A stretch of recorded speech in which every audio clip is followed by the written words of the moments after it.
Good evening and welcome to the Lounge, that safe space where we can address all things mental health and wellness. I'm excited to introduce a brand new format, a fab panel of wellbeing advocates. Coach Sharon Lawton and Dr. Meg and myself will be discussing mental health topics. And we'll be joined by a guest expert with their tips and advice. And we'll also have fitness instructor Robb Henderson with a 2-minute fit tip and Dwelly with an insight into men's health. First, I'll hand over to our lovely panel to introduce themselves and talk about why today's topic, the lies we tell ourselves, is so significant to them and their work. We'll start with Coach Sharon. Oh, thank you, Audrey. Really lovely to be part of the team. So I've been a qualified coach since 2009, and I have to say, every single client, myself included, because I was always my very first client where coaching is concerned. One thing I have learned is, the stories that we tell ourselves, or as you say, the lies that sometimes we tell ourselves can really form what we see and what we make sense of in life. Yes, absolutely. Thank you. And over to Dr. Meg. Oh, thank you so much, Audrey. And this is just such an important topic, isn't it? I'm Dr. Meg. I'm a chartered psychologist and I have a specialist interest in health and well-being. And I see all the time the lies we tell ourselves within my clinic when it comes to changing health behavior, and they can form such a barrier. So first, to be aware of what we kind of call health limiting beliefs, actually, so that we can then overcome them, is incredibly important. Now, some of these lies or these limiting beliefs or these barriers or even the identities we construct for ourselves can range from things like, oh, one chocolate won't hurt when you're trying to lose weight or eat more healthily, to I'm fine when you're absolutely falling apart. And a favorite of mine is I'm too busy for friends or for a relationship, when there's actually other things holding us back. Dr. Meg, what lies, if any, have you told yourself, and how have you started to change things? I would say the lies, the limiting beliefs normally start with, I can't. So that's kind of a clue there. So whenever I'm getting that kind of negative I can't thought, I do tend to challenge it. And very recently, I got back into running, and I had told myself for a long time, you know what, I'm too old, I don't have the time, I can't do it. And then just started it, just very simply, just a few minutes a day. And you know what, that little bit of experimentation, I could do it. And if we're experiencing this, we know what our clients are also going through. So, Coach Sharon, are there any limiting beliefs that you've come across with your clients that you have seen quite a lot? Yeah, it's interesting because we'll always have different sort of names and things. When I'm working with clients, I tend to call them sabotaging thoughts. I mean, they're all the same thing, really. It's just, what you decide to call them. And I do a lot of mental fitness coaching, so which is about building the part of our brain actually that is compassionate and actually supports the real person that we are. But we get these internal saboteurs, sabotaging thoughts, and they often show up in such incredible ways that it becomes the story through which we live our lives. It becomes our natural narrative. And so those can'ts, or, not good enough or not professional enough, or at the moment I'm working with a client who shared a success with me where she actually volunteered to do a particular project that in the past she would never have volunteered for. And often that's for fear of failure. But her sabotaging thoughts was like, don't do that because you're not experienced enough. What if you muck it up, and then everyone will think badly of you, and then you would have failed. And we get into those sort of spiraling downward thoughts. It is huge, and it can be very debilitating as well if we don't get a handle on them. But we can choose our thoughts, and that's important. Yes. Yeah, I'm going to throw back to Dr. Meg here, because the I can't is such a big one when it comes to clients, to our own selves. Do you have any tips for working with a client when they're saying I can't, or I'm scared, or maybe they don't even voice that they're scared? No, absolutely. And Sharon, I just love the fact that you said compassion. Compassion is so key. First of all, it's about noticing that voice, that narrative, because we've had it for so long. It's in the background. Sometimes we're not even noticing it. So notice it, and noticing the tone of it. And it tends to be very critical, far more critical critical than we would ever be to anyone else.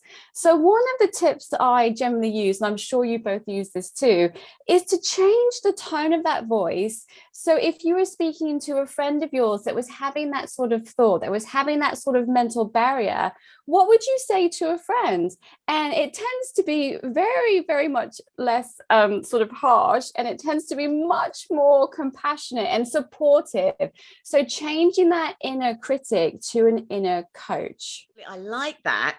And I know, Coach Sharon, you've also got another technique if you're struggling with changing to sound more compassionate, and that is to name the critical voice. Do you mind telling us a bit more about that one as well? Yeah, absolutely, because it sort of links back to what we've all been saying around the identity. So if we're not careful, we take on the identity of the critical voice, and our judge can show up in numerous different ways, judging ourselves, judging others, where we put ourselves above somebody else, or judging the situation. And there's lots that's come up. So I would often coach my client to make a visual representation or a metaphoric representation of that critical voice, of that limiting belief, that limiting thought. It's a really powerful exercise, which means when that voice does come up and we play thought detective and we notice, that's my judge again. And we can give it an actual name, or we can just call it,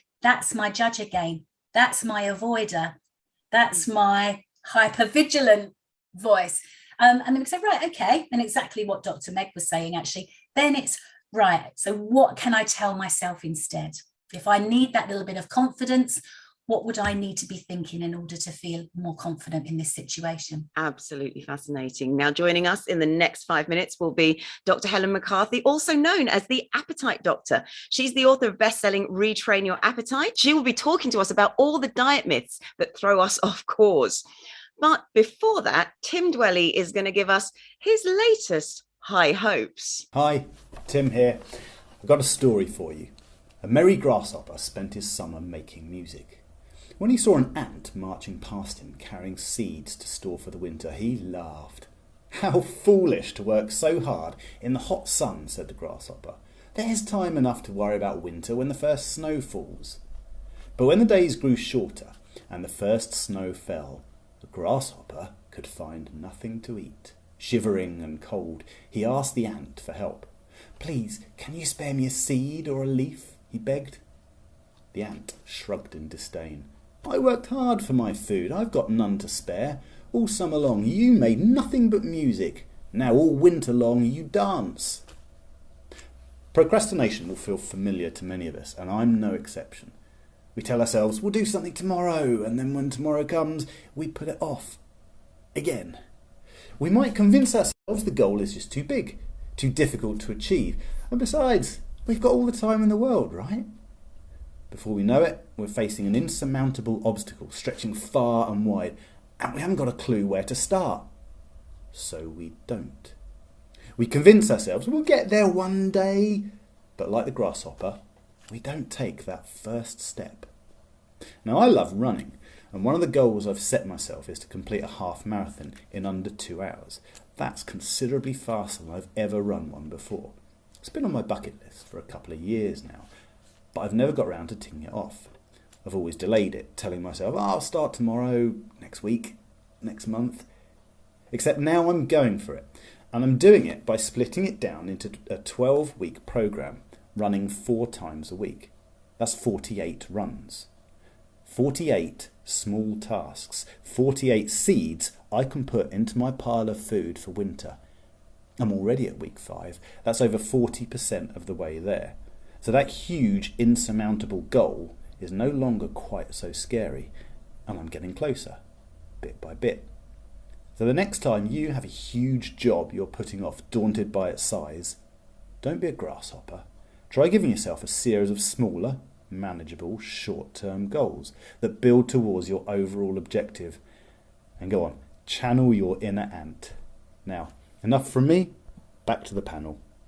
Welcome back to the lounge. Joining Dr. Meg, Coach Sharon, and myself is Dr. Helen McCarthy. She is the best-selling author of Retrain Your Appetite and helps clients not just lose weight, but maintain their healthy lifestyles.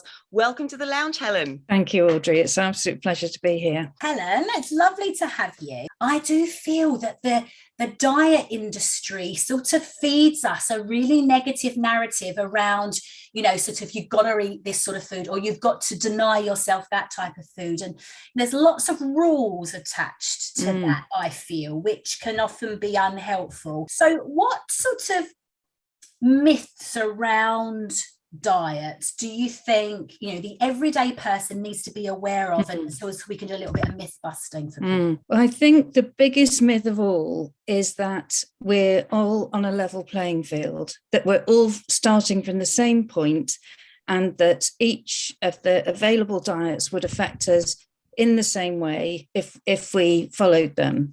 We're not all on a level playing field. We don't all have the same biology. We don't all have the same level of circulating hormones that influence and drive our appetite. So that would be my first point, wanting to bust this idea that if you're not losing weight using a particular method, it's something to do with you. That really needs emphasizing. A second thing that's perhaps related to that is not only are we really different biologically, we've got different levels of circulating hormones which drive how we eat. And for some of us, our internal drive to eat is much stronger than for other people. But it's not just our biology, it's also our psychology, because we're all also different in terms of the influences that come into play when we think of food and when we're confronted with a particular meal, or when we walk down a particular aisle in the supermarket. Yeah, Helen, thank you so much for joining us. I'm a big fan. Our paths cross so much. Yeah, they have. It's lovely. It's lovely to see you, Meg. Lovely to see you. And absolutely, I completely agree with these myths. And there are so many diet myths, aren't they? And one really interesting one, and something that is so clear in your book, is kind of the myth around hunger, that hunger is such a bad thing, and we've demonized feeling a bit hungry. Can you talk a bit more about that and perhaps why that myth exists and what we can do about it? I think, again, this depends on each of us as an individual person. Again, we're all different. The approach that I developed to helping people lose weight is actually around helping them to change how they eat. And I developed it particularly for people who'd gained weight because they had lost touch with their natural hunger and fullness signals. And that meant that they were eating beyond the point of being full, and they may have been eating when they weren't hungry. What I discovered over the course of developing this approach is that, far from being something that we need to be afraid of, which I think a lot of us have become rather anxious about, getting hungry, mild hunger can be a real ally in our changing how we eat. I called it appetite retraining because it's like relearning how to eat as we did as infants. Most of us ate in tune with our hunger and fullness signals when we were born, when we were really young infants. But loads of influences from our modern food environment and our experiences of eating as we're growing up mean that those signals get overridden by being told to finish what's on our plate, or by the volume of food that we're bombarded with through advertising. And I think that because food advertising and the advertising of really high calorie foods is a hot topic at the moment. And the people who object to food advertising being limited argue that it's a question of free will. Well, I think that we are being duped, if we believe that, into thinking that we're operating on the basis of free will. We're being bombarded by advertising, which works. Large businesses advertise their wares because it makes us buy more and consume more. So that's a bit of a side point. But I think it's a really interesting question, Meg, about hunger, and it can be a real ally, particularly for people where if what's happening is that you're feeling hungry and that makes you feel uncomfortable or anxious, then maybe discovering how to relate to that a little bit differently, think about it a little bit differently, it can really help weight loss. Because if you think about our basic biology, when we get a little bit hungry, we're getting hungry because our gut is communicating to our brain that we've just about used up the food from the last meal. So it's saying to our brains, right, you need to eat again now, because we're now having to turn to our stored energy for our requirements. And the stored energy, if we oversimplify this, our stored energy is fat. So if you are trying to lose weight, something that is really helpful is tolerating a bit of mild hunger, which indicates that you are doing a little bit of fat burning, not going overboard, not too much hunger, because that then creates too much discomfort, distress, and perhaps urgency about eating. Almost embracing a little bit of hunger, actually, and knowing that is a signal that what you're doing is essentially working. I think that's a fantastic reframing of the sensation of hunger. But I just want to absolutely agree with you in terms of the advertising and the playing field.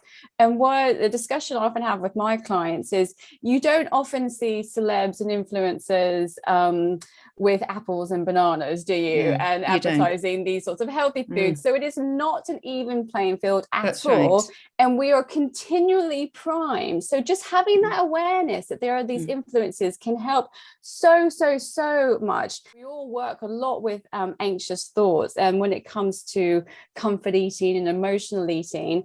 And so what are some of the techniques you use to deal with perhaps that sort of emotional type eating as well? There's anxiety that's produced by feeling hungry.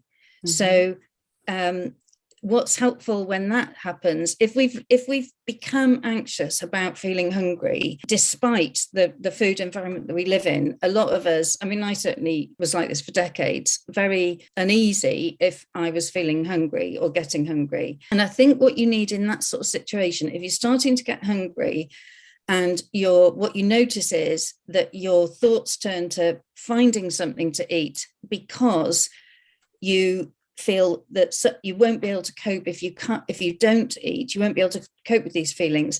In that situation where you're starting to feel unease about feeling mildly hungry, if you pause and take a few breaths so that you are calming down your nervous system, because what's happening at that moment is that your nervous system is preparing itself for what it perceives to be some sort of threat. It isn't a real threat, but it's our nervous system activating itself to deal with the perceived threat. So taking a few breaths, you could say to yourself, I notice feeling anxious, but I'm aware that the mild hunger means that I'm burning a little bit of fat. So just breathe through the feeling, and it's likely to pass very soon, partly because anxiety rises and falls, but partly because, of course, when we metabolize a little bit of fat, our hunger signals are switched off, biologically switched off, because our bodies have now got that energy. So the breathing exercises, they activate the parasympathetic part of our nervous system, which is the counter sort of way to the sympathetic part, which triggers the stress response. So we're reducing that stress response in the moment, and it makes sense to people and normalizes the experience for people so that they can, basically sit with those uncomfortable feelings. Yes. And that's a good point, actually, because the other thing that happens then is that in the process of doing that a number of times, it becomes automated. So it becomes more of a habit. But the other thing that happens is that people discover really nice things about themselves, like I'm stronger than I thought, or I can deal with this. Part of how you see yourself will be, I can manage these feelings. I'd like to sort of change track a little bit, because a lot of the clients I work with, and myself included, have had and do have really unhelpful programmed habits. And some of that starts off, as we know, from childhood. I'm a self-confessed, I would say, recovering, in quote unquote, emotional eater. And I can track that back to when I was little and I would fall over or I was upset and my mum would say, oh, come on, let's have a cake and feel better.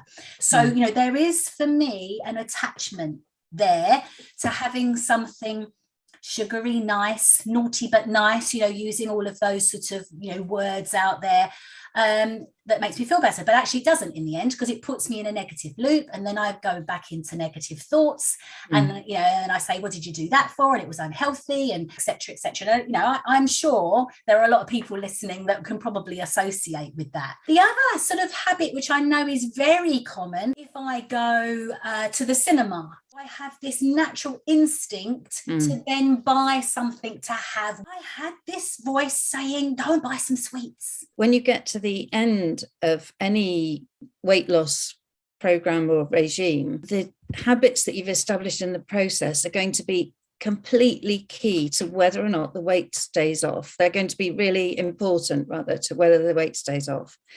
So the cinema example is an interesting one, because it's so easy to buy the ludicrously sized portions. If you make popcorn at home, it costs a few pence to make a panful. It's really, really cheap.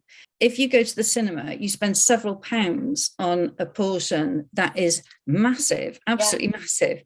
And the problem with the cinema, it underlies a really, really helpful thing, which is that when we are watching a film, an absorbing film, most of our working memory, most of our current mental workspace is occupied watching the film. There's very, very little left to notice the taste and the texture of the popcorn or the sweet. And there's also relatively little mental space to be aware of what's happening in your gut. So you're far more likely to overeat. You're far more likely to go beyond the point of fullness. And you're also very unlikely to get much pleasure from these oversized, massive, calorific snacks. So I think my tip with the cinema, it might not be a very comfortable one, but my tip with the cinema would be either to take your own small snack of something you like, or actually to have something that you enjoy after this. See the cinema and the film as the enjoyable treat, which it is, and not waste your life pleasure. What we experience of life is massively influenced by what we attend to. So when we are attending to a gripping film, there's nothing left to savor the wine gums, or very, very little. But there is this automated pattern of hand to mouth, literally sweet bag or popcorn activity of just consuming. It's that mindless sort of yes, eating, isn't that's it? Right. In a way, you know, we're doing it, and we're on autopilot, and before you know it, you're at the end of the bag, aren't you? Exactly. Yeah. Exactly.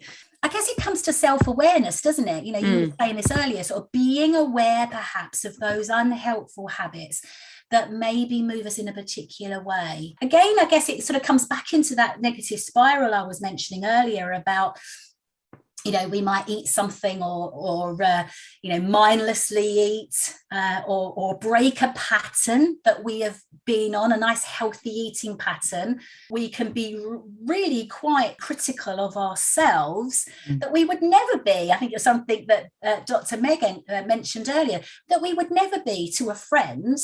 Just weak. What's the point? Oh, well, I've given up now. I might as well have the whole lot. Yeah, the thing you've just described is a very well known effect. It's called the what the hell effect.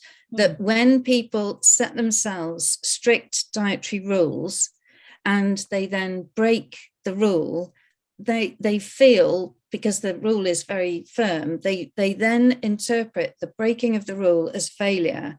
So they've now failed the program, and that means that the whole thing feels like it's gone to pot, which produces that, oh, well, I might as well have the whole lot. And what is really helpful is to shift the degree of rigidity of the rules. So instead of having very, very fixed, rigid rules, you ease up a bit and you have flexible rules for eating. Whether you call them rules or guidelines or plans or whatever it is, it doesn't really matter, as long as the language signals to you that what you're doing is something that almost certainly will have times when you don't follow it perfectly, because that's just human nature. So it's much more helpful to us to set plans in place or to aim to do things which incorporate a degree of not quite following it, so that means that when you encounter one of these lapses, it's just you knew this was going to happen, and oh right, okay, there it is, I've lapsed a bit. But what that allows you to do is you haven't abandoned anything, you've just done what you predicted all along, which is that some circumstances and some days in some mood states, it's likely that you would go off track. And then it means that the task is just to firmly and gently bring yourself back on track. Appropriate expectations at the end of the day, isn't it? Having appropriate expectations of ourselves. I do think, the beauty industry, the gym industry, the diet industry thrive on actually making us feel less than, or causing us to feel less than. I think it's very, very big business, isn't it? If we're all satisfied with the status quo, then we're not going to be spending money on things that will sort of improve us. Whereas if we constantly feel we're not quite there, it's a much bigger money spinner. So I think you're right, Sharon. I think that's certainly at play. I just love, Helen, don't you, that in scientific peer-reviewed papers, it actually says the what the hell effect. I just think that's wonderful. Yes. Wonderful. But I also just love your approach so much. It's so tangible. It's so practical for people. Where can our listeners find out a bit more? I wrote a self-help book called How to Retrain Your Appetite, which is available. It's available in bookshops. It's available online. And that is very much a step-by-step. It incorporates some of what we talked about today, but it actually starts with where you are now and gives you a way of changing one eating habit at a time, so that you increasingly move towards eating in tune with your body. So there's the book may be helpful. And on my website, which is theappetitedoctor.co.uk, there are free resources on there and information, and my blog is on there. And one of the things that people might find really interesting is that I developed a tool called the appetite pendulum, which is a really simple way of gauging how hungry or full you are at any point. And that is, it gives you very simple guides of when to stop eating and when to start eating in terms of hunger and fullness. But the book explains, and the website explains a bit more about the starting point needs to be your lifestyle, and how you eat needs to fit in with the demands on you in terms of your overall timetable and other routines.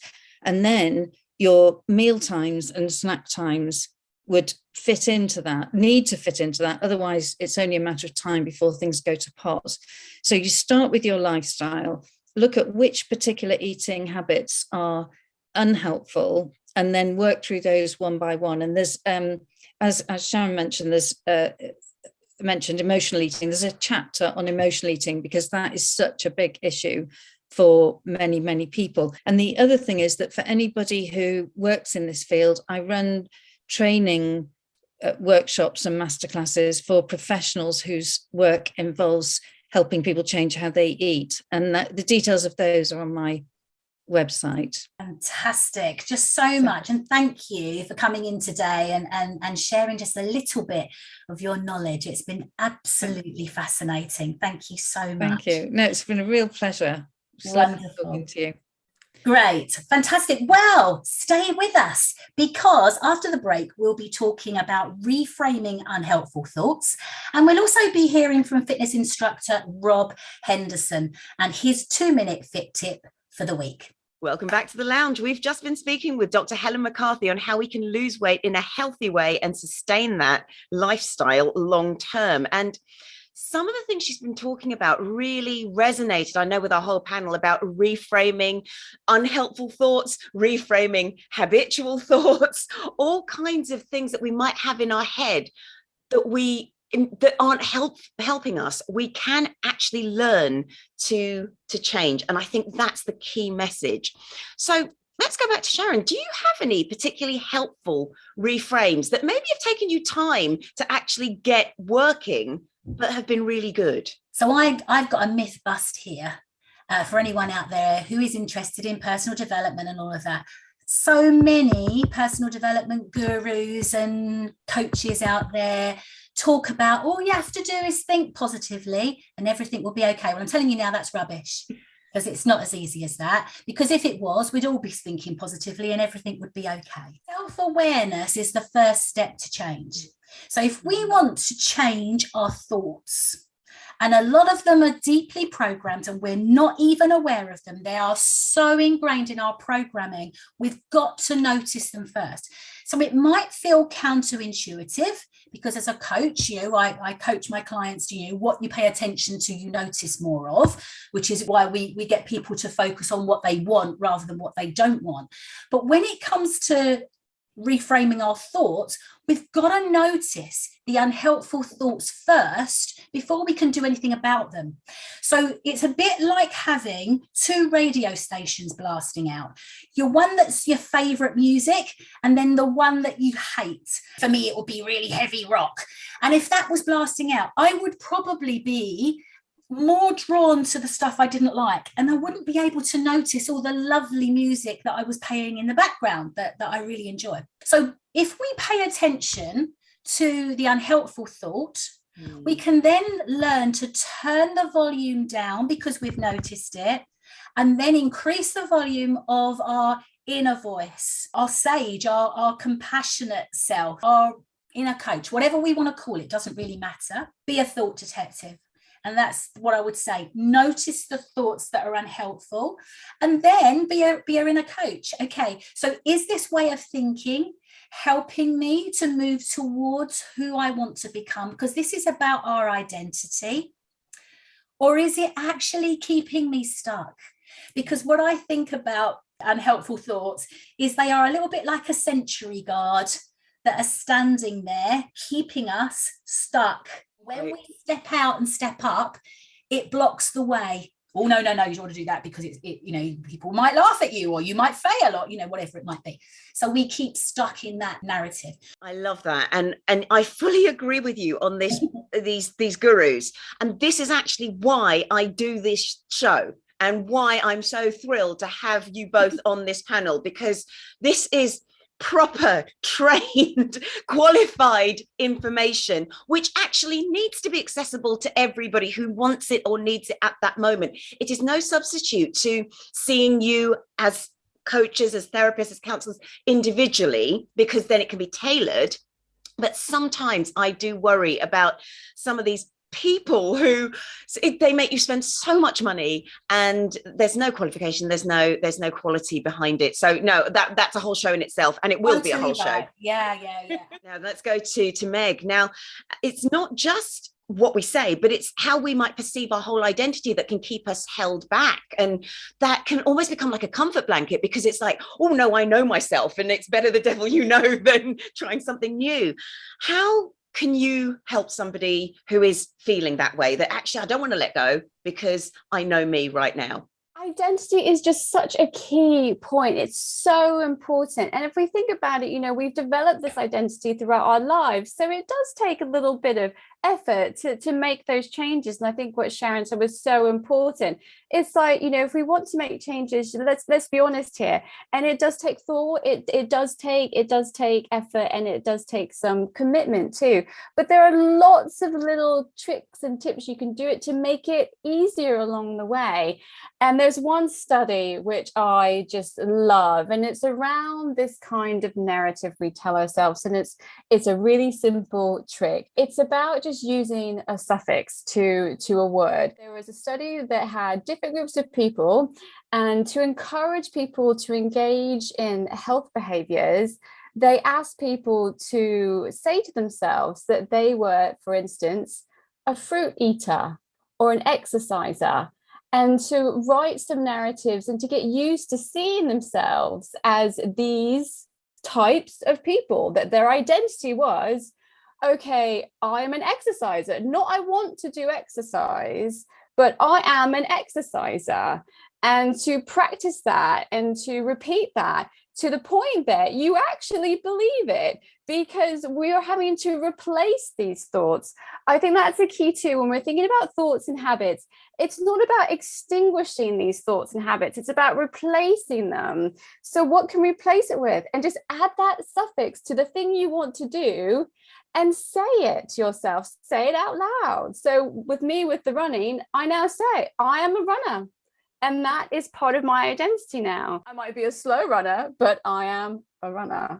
Oh, I love that. I love that. And you're so right. It's just changing how we perceive ourselves. And I agree, you can be a slow runner, but that means you can speed up. And that's just brilliant.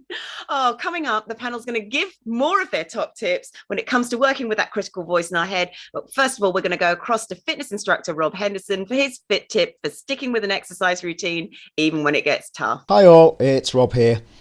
Now, often when we start something new, it's natural to be a little bit wary, scared even. And it can be all too easy to start listening to those little voices in your head, especially when it comes to exercise. Our attitude towards our health often starts with good intentions. We'll buy new gym clothes, decide on a plan of action, and we'll envisage ourselves smashing out these workouts. But then that first workout starts, and we might find that our estimation of our ability might have actually exceeded the reality. It's harder than we thought, and that's when the voices creep in. Why does everyone else seem to be coping? Why am I so hot? This is really hard. Why is the instructor picking on me? I can't do that. This weight's too heavy. It's too much. I need a drink. I need to stop. And then we do. I'll be honest, starting anything new is scary, and it can be difficult. But that doesn't mean you should stop. Those voices in your head, they're like a defense mechanism, kind of like fight or flight. And if you find yourself in this situation, stop, take a breath. Here's a couple of tips. Firstly, don't ignore the voices. Listen to them. Where are they coming from? Perhaps there was a partner or a teacher that said you couldn't do something. Sometimes it's easier to answer those voices if they've got a face. Secondly, answer those voices with an and statement. For example, this is really hard, and I'm actually going to damn well finish it. Thirdly, give yourself a reminder of your why. What was your reason for starting? Write it down on your water bottle in a marker pen. Whether it's do it for the wedding, do it for playing with the kids, or just a simple statement of, yes, you can do it. It'll remind you each time you take a sip. In that fight or flight scenario, sometimes you might need to choose flight. However, the key is to make sure that your flight is simply to recover. Think about what stopped you and then regroup so that you can make sure that you fight back harder next time. And with that, I'll pass back to the panel. Welcome back to the lounge. Because I'm so privileged to be part of this amazing panel, I wanted to pick their brains a little bit more. And I've got a list of some of those sabotaging thoughts, those barriers that we create. I would love to get some healthy tips that we can say to ourselves instead. So Meg, we're going to start with you. This thought comes under the category of all or nothing thinking. And that is, everybody hates me and I've got no friends. Why is this all or nothing such a problem? And what can we do about it? So the way we deal with this, and it's a really common cognitive distortion, isn't it, Audrey? The way we deal with it is to challenge this thought with evidence and with logic. So think about the evidence. So if the thought is everyone hates me, I've got no friends, is this true? Where is the evidence for that? And then logically, I think when we're challenging a thought, we may think that, well, other people have all these friends. They have hundreds, thousands of friends. But actually, research shows we can only maintain 5 close friendships at any one point in time. So if you have 5 or less, or even if you have 1 close friendship, it's about the quality. So breaking down in terms of 2 things, evidence and then logic. Is this thought logical? I would say finally, asking yourself, how does this thought serve me? Is it serving me well? And if it's not, let's bin it and replace it with something that serves us much better. Brilliant. And I like that. I like the idea of asking yourself, how does it serve me? That is such an important analysis we can make. To Sharon now, this one comes under mind reading. So-and-so walked past me in the street and didn't acknowledge me. So I know they must be angry with me or hate me or something like that. We often go into sort of making assumptions. I loved what Meg said just now. Where's the evidence? So that can be used universally. When it comes to our limiting thinking, our sabotaging thoughts, what our beliefs do is they set the focus on where we pay our attention, and we make the assumption that it's true without any evidence. But when it comes to sort of the mind reading stuff, because that can really start pulling us into a negative spiral if we're not careful, if we can maybe take that breath and step back and say, okay, so how do I know? What else could that behavior mean? They've ignored me. They've looked straight through me. Maybe they've got a lot on their mind. Maybe they haven't got their contact lenses in and didn't actually see me. Maybe they've got long hair and they've got their headphones in and they're listening to music or a podcast or chatting on the phone to somebody. We do all of that now, don't we? So rather than jumping into assumption, check in. Good question. What else could it mean? Now to Meg, this one is one of my favorite overly positive future predictions. I can easily stop when I want to. So that one cigarette, that one chocolate bar, that's not going to hurt me. When we think about especially health behavior change, because, we were talking to the amazing Dr. Helen about eating behavior, this is actually termed as overconfidence. And we want to be confident, but we don't want to trip ourselves up. And we can only take action in the here and now. And that's really important. And although we may be, incredibly self-aware and we may be confident, we cannot predict the future. I would love to, wouldn't it be wonderful? But we cannot do it. And we know that in terms of behavior, repetition is what forms that new habit. And you can make the choice in that moment to repeat the habit that you want to form, the healthier eating, the more movement, the more exercise.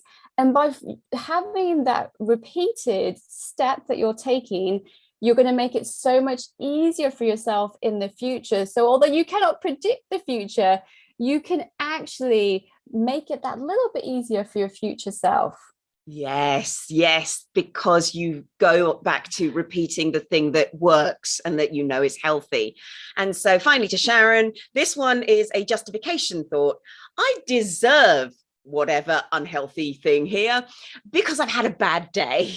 And that links what we were speaking about earlier, often that emotional eating. If we're feeling, that we are missing something, this is where our personal power comes in. We can use our personal power to meet our need, but we can use it in a way that's helpful for us and builds our self-esteem and resilience, or we can use our personal power in a way that's not so helpful and actually becomes destructive to our self-esteem and sense of self-worth.